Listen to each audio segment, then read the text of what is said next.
Good afternoon and welcome to another edition of African Economy. I am your host, Wang Water. Now the top stories. Kenya plans $4 billion extension of China Belt Railway, eyes Etihad Rail partnership. South Africa hit by auto industry layoffs and shutdowns. Egypt issues a stern warning to Ethiopia, promising to take action under international law.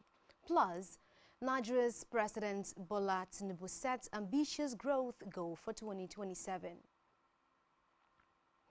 Egypt has issued a warning to Ethiopia regarding potential threat posed by the Grand Ethiopian Renaissance Dam to its water security. Egyptian authorities emphasized the necessity, for adherence to negotiated resolutions and mutual agreement. The conflict escalates due to remarks by international figures influencing the political discourse surrounding the project.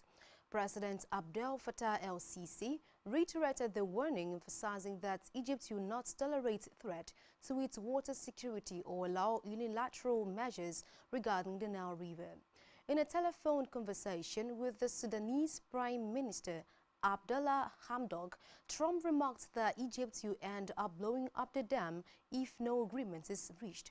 Meanwhile, Ethiopian commentators warned that such statements risk aggravating an already fragile diplomatic situation. South Africa's auto industry faces challenges with domestic sales, import and local production, causing company closures and job losses. Import reliance, stagnant local content levels and declining vehicles export to the U.S. have impacted the market. A revised trade deal proposal aims to address a 30% U.S. tariff or the government expands incentives for EV production. Low domestic sales of locally made cars, an influx of imports and sluggish local content levels have triggered 12 company closures and more than 4,000 job losses in South Africa's auto industry over the past 2 years, according to Trade Minister Parks Tau. The automotive sector employs 115,000 people directly, including over 80,000 in components manufacturing. Tau noted that South Africa produced 515,850 vehicles last year, well short of the South African Automotive Master Plan 2035 target of 784,509, according to report. Away from that, active mobile subscriptions in Kenya grew by 6.7% in the first quarter of 2025, achieving a penetration rate of 145.3%. Broadband services witnessed an increase, with Starlink usage experiencing a decline during the same period.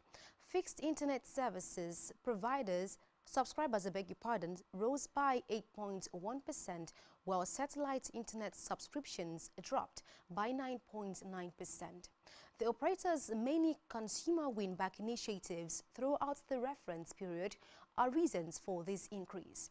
During the same period, new entrant Starlink saw a sharp decline in public goodwill as subscription and user numbers dipped.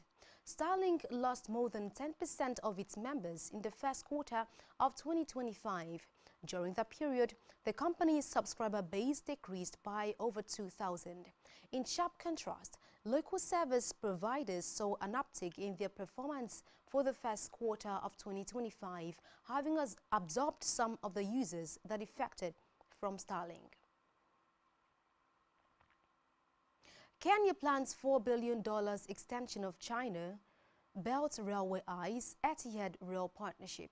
Kenya plans to raise $4 billion by securitizing an imports levy to extend a China Belt Railway and is in talks with Etihad Rail to operate freight services on the line.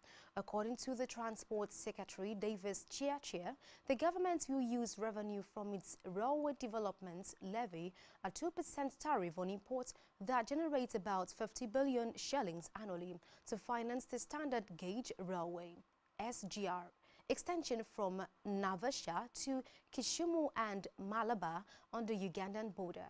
The $5 billion standard gauge railway, completed in 2019, connects Mombasa Port to Naivasha through Nairobi and remains Kenya's largest infrastructure project since independence. Under the expansion plan, Kenya Railways Corps will retain responsibility for engineering and maintenance, while private sectors will run services.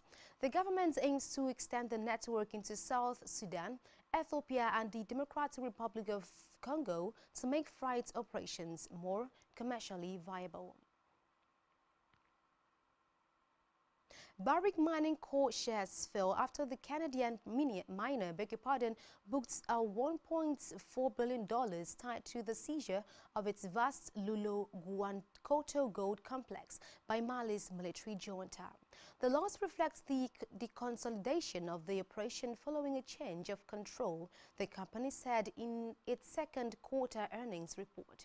The hit to earnings was partly offset by a $745 million gain from the sale of its 50% stake in Alaska's Dawnline Gold project. Low-income countries LICs included 63 emerging market and developing economies in 2000, as the number since then has changed significantly, with more African countries emerging as middle-income economies. In the early 2000s, 63 countries were home to more than 60% of the 1.8 billion people who lived in extreme poverty. Of those nations, 39 have advanced to middle-income rank since then. However, the pace at which LICs are moving up the income ladder has significantly slowed in recent years due to worsening internal and international wars and violence, climatic shocks, debt crisis, and weak development.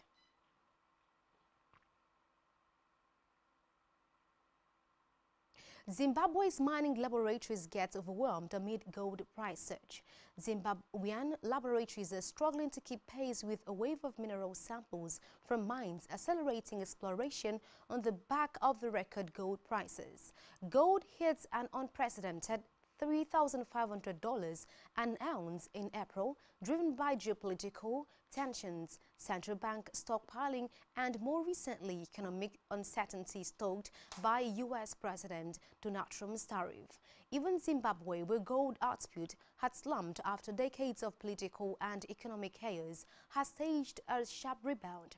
The central bank has resumed issuing gold coins after a 10-month suspension, showing renewed confidence in the sector. Production reached 24.3 metric tons in the first 7 months of 2025, up 40% from the same period a year earlier. Annual output is now forecast to exceed 40 metric tons, setting a new record and marking a dramatic recovery from just 3 tons in 2008. Global investors are increasingly seeking flexible residency and citizenship options beyond the native countries, making golden visa programs a vital tool for wealthy individuals to access new markets and opportunities. African countries like South Africa, Mauritius, and Namibia are emerging as leaders in offering structured investor residency schemes. This trend highlights Africa's potential growth as a significant player in the global residency by investment landscape. In a strategic move to boost its digital services for small and medium enterprises, Nedbank has entered a binding agreement to acquire Icoca, a South African payments fintech, for approximately 1.65 billion rand in cash. Icoca will retain its brand identity and leadership, supported by a management lock-in and to ensure continuity and alignment with strategic goals. Subject to regulatory approvals, the transactions is expected to close in the coming months. Nedbank sees this acquisition as a significant leap forward in its strategy to digitally empower entrepreneurs. We'll go on a break, and when we're back, African economy continues. Stay tuned.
Thank you so much for staying tuned. It's still African Economy, and I remain your host, Wang Fon Water. Now to the top stories, and now to the rest of the stories. I beg your pardon.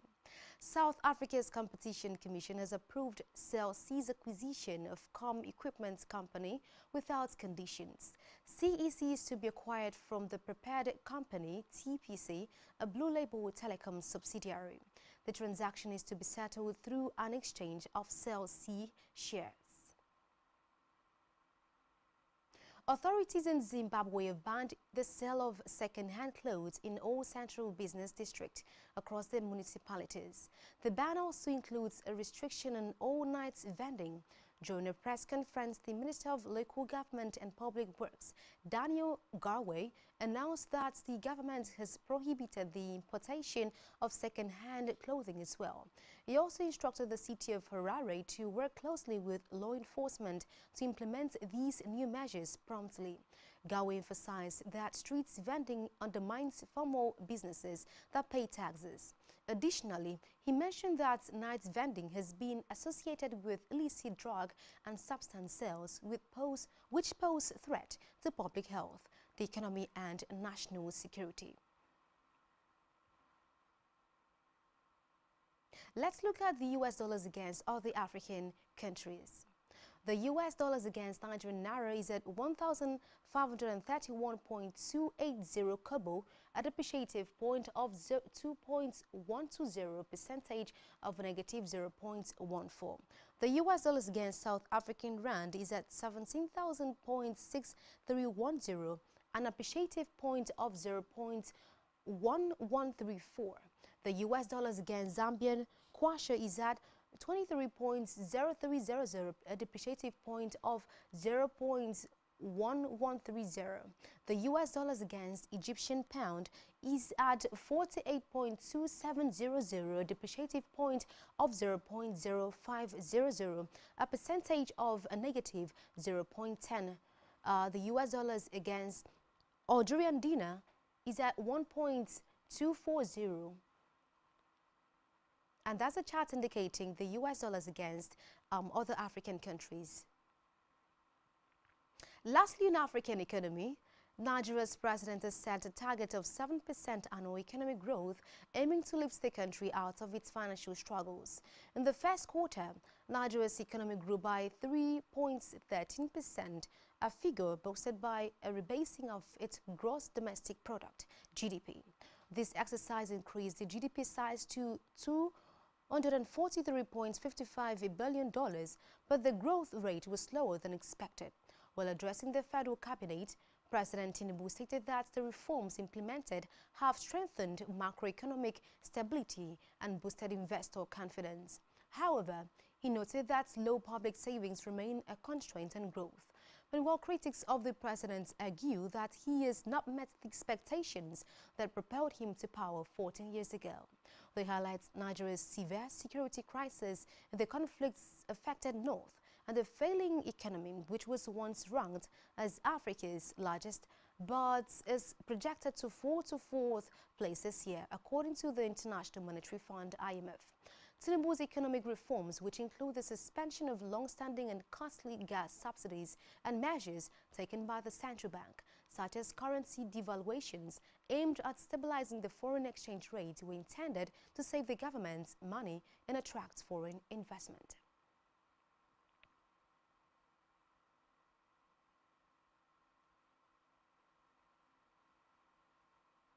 And that brings us to today's edition of African Economy. Thank you so much for watching. I am Wang Fon Water.